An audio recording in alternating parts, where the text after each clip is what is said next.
This is Brian Coffrin, aka Justin Carter. I'm a security industry specialist who worked for a private security company in Seattle, Washington. I am no longer employed by this company. I chose to leave because I could no longer in good conscience work for a corrupt company that is involved in a highly illegal federal program that is blatantly violating the constitutional rights of American citizens on a daily basis.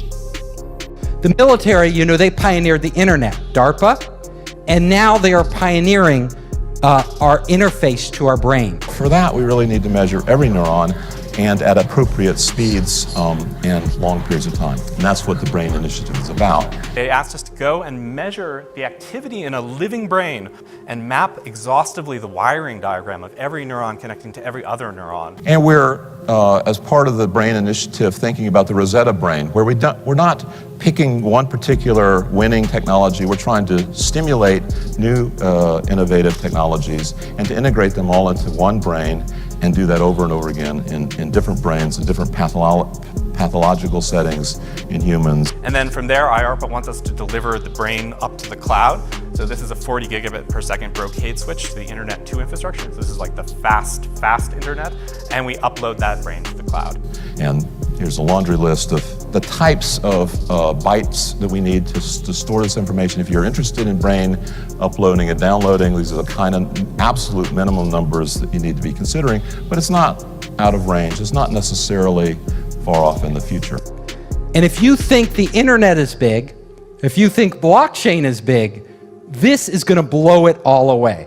Because there's nothing bigger than connecting our minds to the internet. I find it interesting that that's what's going on. That's what they're admitting. They're saying, hey, this Microns project is going straight to the source. We're not taking it from the global internet perspective. We're taking it from the brain itself. And eventually, those two things will merge. So the public announcement of a project like this is pretty telling about where we are. It's so funny because the military contacted me and asked if I would help them. And I'm reluctant to do that because I like talking about everything. And it would be top secret, whatever they told me. So it's like, I don't know. I have a lot of ideas, but I don't want to know what you're doing because I only want to know it's public. So this is public. But how they're doing it is not public. And the different applications for it on the battlefield are not public. It is with laws that protect whistleblowers in mind that I am choosing to make this information available to the public. By doing so, I hope to put pressure on those in power in this country to investigate those involved in this social engineering program and bring them to justice. There are new technologies, and a lot of them are being developed by startups and the military that are going to allow us to much more accurately measure and actually communicate with your brain. Now, the nice thing about this technology is it's non-invasive, meaning they don't have to crack open your skull and put a chip inside. The true way that this technology works is that a complete DNA profile is obtained from the target, from the individual, the targeted individual. And then this information, the DNA of the individual, is used to determine the resonant frequency of the DNA itself. The resonant frequency is then used to fine-tune the technology, the radio frequency signals, the microwave auditory effect, and all of the other aspects of the technology to tune it perfectly to the resonant frequency of the targeted individual's DNA. And they can read your thoughts verbatim as they occur within your own mind. We can generate an electronic signal that's characteristic for the DNA. This can read DNA from solution, and your blood is a solution, it's a liquid. We can decode it into a form that can be read by a computer. And in a way, you can think about DNA as digital information moving through a tube. Now, if we can tap into that tube, like a network, and we can read that information, we can intercept what's happening in people, you can make them an extension of the internet. And I have a thermostat at home that's on my iPad. I can warm the house up before I get home. People call that the Internet of Things. We call this the Internet of Living Things. much like any information, biometric information, digital information can be susceptible. We know that genetic information and DNA sequencing information is highly sought after by adversaries. The memo says the kits could expose personal and genetic information and potentially create unintended security consequences and increased risk. It also says the data in the wrong hands could be used to conduct mass surveillance or to track individuals. There are many military applications for having, maintaining, and using DNA data sets. There are new technologies that are coming out. Technology called biocoded directed energy. And that's a top secret thing that was developed. And what it is they get your DNA. Once they have your DNA, they take the DNA and they put your DNA code in a supercomputer. And in that supercomputer, they run algorithms that biocode electromagnetic transmissions so they bioresonate with your body. Once they've done that, they can transmit that from satellites or cell towers or aircraft or any number of ways, and that signal will only affect you and nobody else. In other words, everybody standing next to you is not going to hear the content because their receiver is not tuned to that bioresonance. There's a bioresonance to every individual, just like our fingerprint. Every person has an individual DNA, a different bioresonance. And so the original Stockland patent is on my website, where Stockland was able to go voice to skull with pulse transmissions in 92. And then after the rest of the development went black ops. We don't really know what happened after that. We knew we could put voices in group people's heads. What they did, and I know from the Russian translation from Cheryl Welsh, from reading all her translated cyclotronic stuff from Russia, that they figured out how to biocode these microwaves so that it can attack specific individuals. They basically analyze your DNA and they then use supercomputers to encode the signals. And you basically convert DNA information into ionic information into computer information. So that's going from DNA to ions, but for the brain, we're interested in the opposite, going from ions to DNA. We have the ion channels that are going through the spiking, or in some cases, the non-spiking behavior. It's influencing the fidelity of the DNA polymerase so that the time series of the calcium, say, turns into a spatial series of changes in the DNA sequence, which you can then read out or compute on. And not just for the RNAs and other molecular identifiers, but what the brain was thinking during activity. All of us speak to ourselves in our head. That's how it's strange that we have to communicate to ourselves by speaking, right? But we will just sit there talking to ourselves. So as we are talking, there's a certain pattern for every word we say.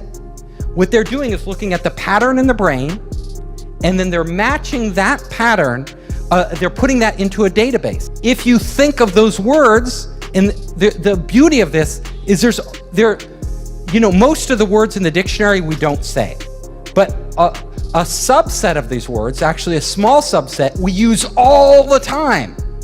So if you can match the patterns in somebody's brain to the patterns in the database, you can literally start to read their mind.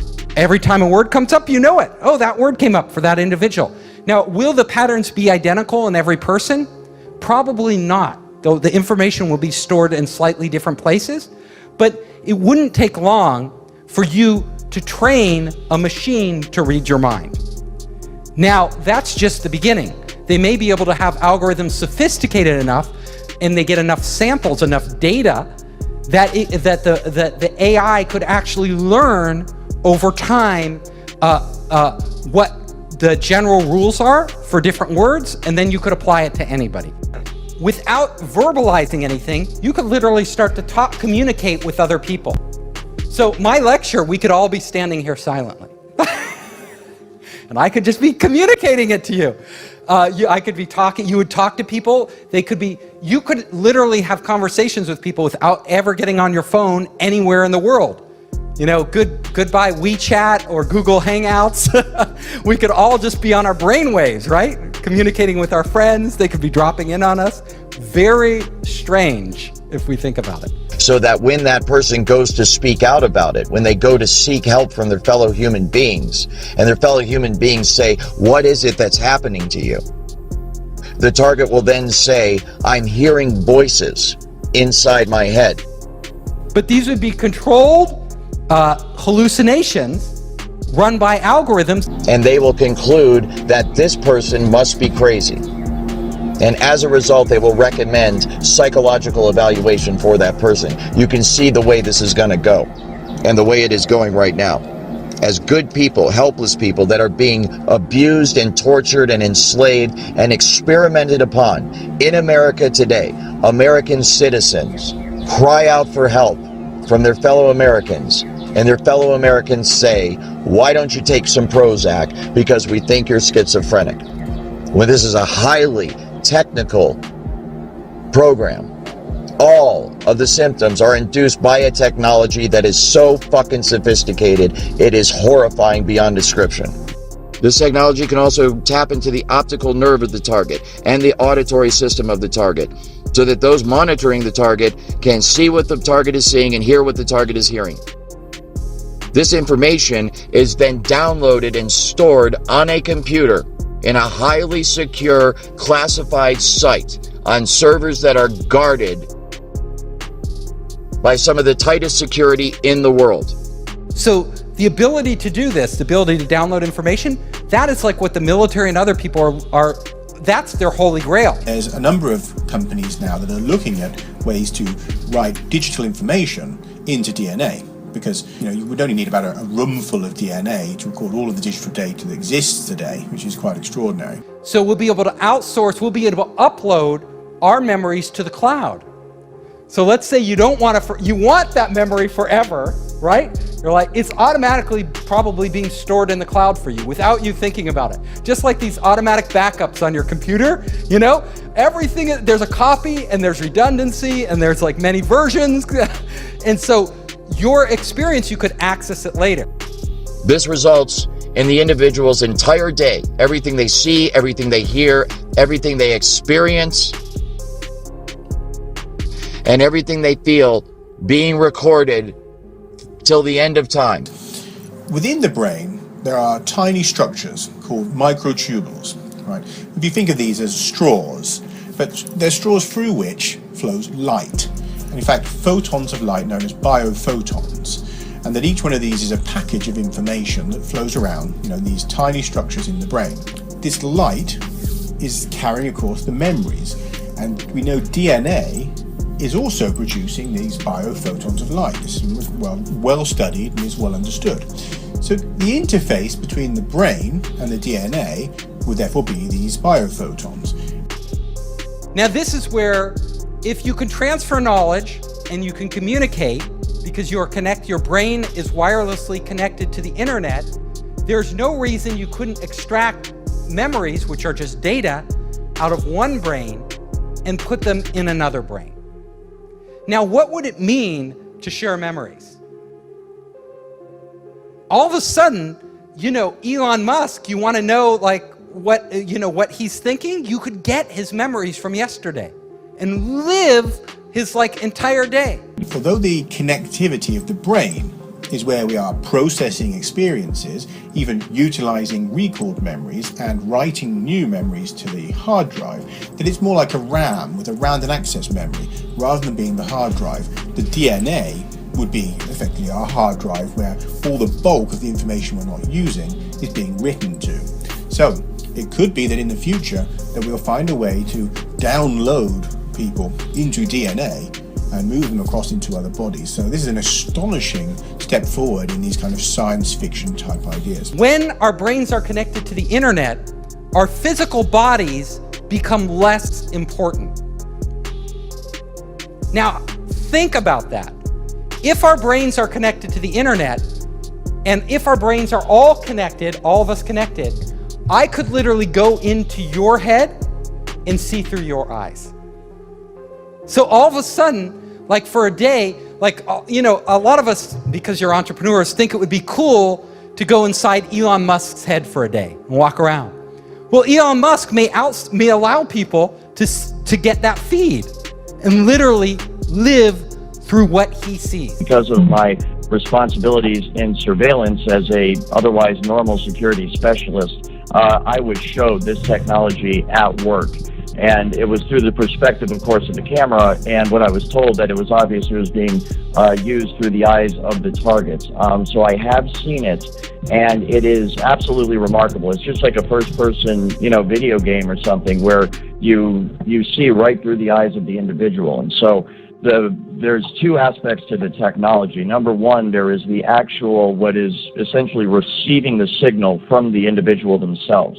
And that signal, it goes on within the human mind. I'm not going to get into exactly how the entire human brain works, but basically those optical signals are interpreted by the brain, and then you perceive them as vision, you perceive them as pictures and so forth, but this is all electrical signals within the brain.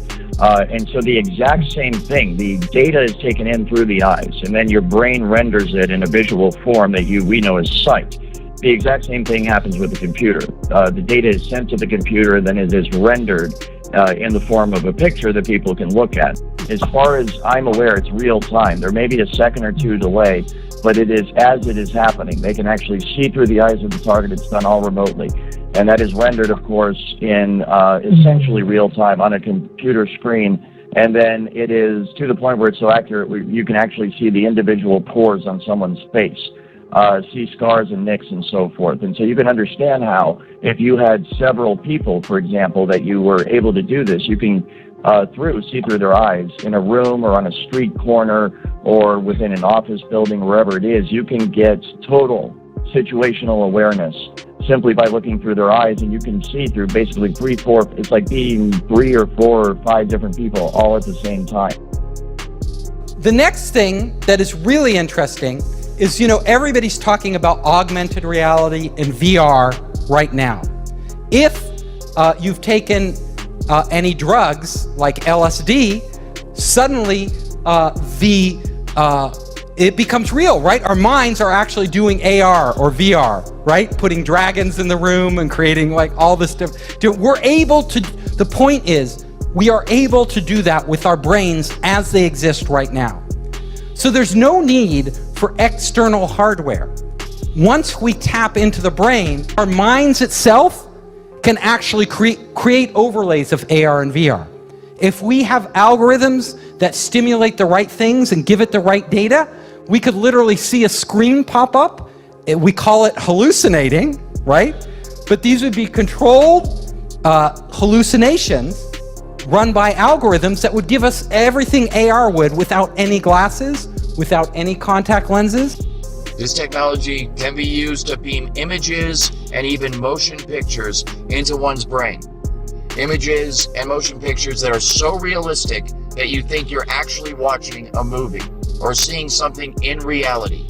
It's like a virtual reality 3D rendering that takes place within the target's mind. But you can imagine us entering entirely living in the real world as we do now, and also living in this virtual world where they are combined right inside our minds. But as soon as we connect our brains to the internet, emotions are also data.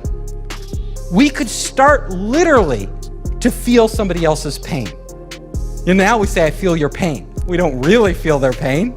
But in the future, we may actually really feel their pain. Like if they're sad, all of a sudden we could tap in, to your wife or girlfriend or boyfriend, and you could be like, oh my God, I feel your pain. I feel your anxiety, This technology can also be used to manipulate the emotions of the target. It can induce fear, love, hate. It can cause you to be nervous. It can cause you to be confident. It can cause you to be depressed. It can cause you to be happy. It can cause you to feel any fucking emotion at any time by artificially inducing them. So, like any technology, there are great things we could do, and then there are very horrible things that could result from it that are unanticipated. Now, if somebody hacks into your cell phone or your bank account, they can steal your identity. But it's not your real identity. It's more like your money. And that's bad enough, right? That's pretty bad if you get hacked and they steal your, they do identity theft. But if they're connected, if your brain is connected directly to the internet, then it will be real identity theft. They could take you. They could literally erase you. They could reprogram you in a way without you even knowing it. So you think you're in control of your own will, but it's actually somebody else. It can literally stop your own thoughts from happening and replace them with other thoughts by sending thoughts to your head. And it's so sophisticated that you cannot tell where these thoughts are coming from. There's no way to discern that they're coming from somewhere other than your own mind. So you can imagine how bad this would be for people that don't even realize this technology exists. And they're having these thoughts, which they think are spontaneous, because being under the influence of this technology now, kind of having been on both sides of it, I am just amazed at the way it works. And I know that the thoughts that they beam into your head originate from the exact same place in your mind that your own natural thoughts originate from. So if I didn't know I was under the influence of this technology, then I would have no idea that anyone was influencing my thoughts at all. And that's exactly what it can be used for. It can be used to sway people in terms of their opinion, to make them go along with a certain agenda. It can be used to turn groups of people or individuals against each other for whatever purpose. And who do we trust with this technology? Well, apparently not Mark Zuckerberg. He didn't do that good a job at protecting our data. Do we trust a government? Do we trust Donald Trump? Who do we trust? Yeah, decentralized, a blockchain, right? You're gonna have to have technology that protects us. Technology which really doesn't exist today, and it has to be so foolproof, and we have to have so much faith in it that we're willing to open up our brains to that potential of being hacked. So my final slide here is that, our future could go two ways, right? We could literally create heaven on earth. So we are all one giant being and we are all working in unison and we are experiencing these amazing things. Or it could be hell, where there's some evil AI or evil people controlling everything we do, and we're more like zombies, where we don't even know it. Like we think we're free and we're not actually free. One of the things I'm concerned about is the technology as it's being researched and developed in Seattle utilizes emotion manipulation and behavior manipulation without the game stalking and without the voice of skull aspects.